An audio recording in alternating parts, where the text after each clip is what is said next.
নাম কি? আমার নাম পশুপতি মুর্মু। আচ্ছা, আপনি আমার আমার বাড়ি এখানে লেবা প্রাইমারি স্কুলের সামনে। হ্যাঁ, আপনি এখানে কি জন্য এসেছেন?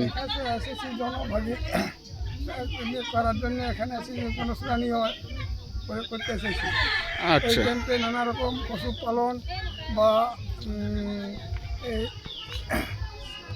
পেনশন, নানা রকম আমাদের অভাব অভিযোগে যে এই শুনানিটা হয়েছে আমাদের, হুম, যার জন্যে এখানে যেমন আরও আমাদের হওয়া উচিত। এই রকম অফিস থেকে আমাদের বিডিও সাহেব, ইন্সপেক্টর সাহেব সবাই চলে এসেছেন, যাতে আমাদের এইরকম আলোচনাটা আরও হয়, এই বলে আমি আমাদের থেকে শেষ করছি।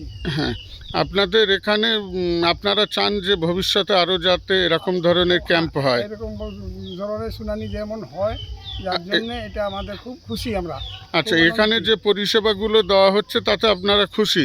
আমরা অনেক খুশি আমাদের। আচ্ছা আচ্ছা, এখানে তো আমাদের একেবারে অঞ্চল, জঙ্গল অঞ্চল, এটা এটা পাহাড়ি অঞ্চলও বটে, অত্যন্ত দূরবর্তী একটা জায়গা। দূরবর্তী জায়গায় এখানে ব্যাকওয়ার্ড বলতে হয়, যার জন্য আমাদের এই শুনানি আমাদের একান্তই দরকার।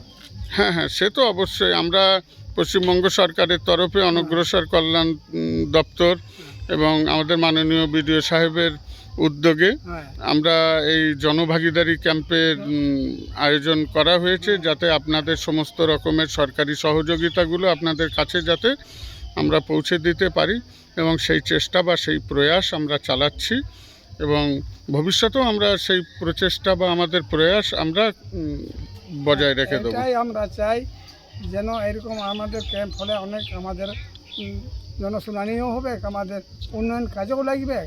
একে আমাদের আদিবাসী এলাকা এরিয়া, আদিবাসী গ্রাম বা মৌজা, 7টা পাড়া আমাদের মামুডি মৌজা, হ্যাঁ, এইখানে লেওয়া প্রাইমারি স্কুলে আমাদের এই আয়োজনটা করা হয়েছে আজকে 19 তারিখ মে মাসে। আবার যেমন হয়, যাতে এটা আমাদের খুব খুশি। ঠিক আছে, ঠিক আছে।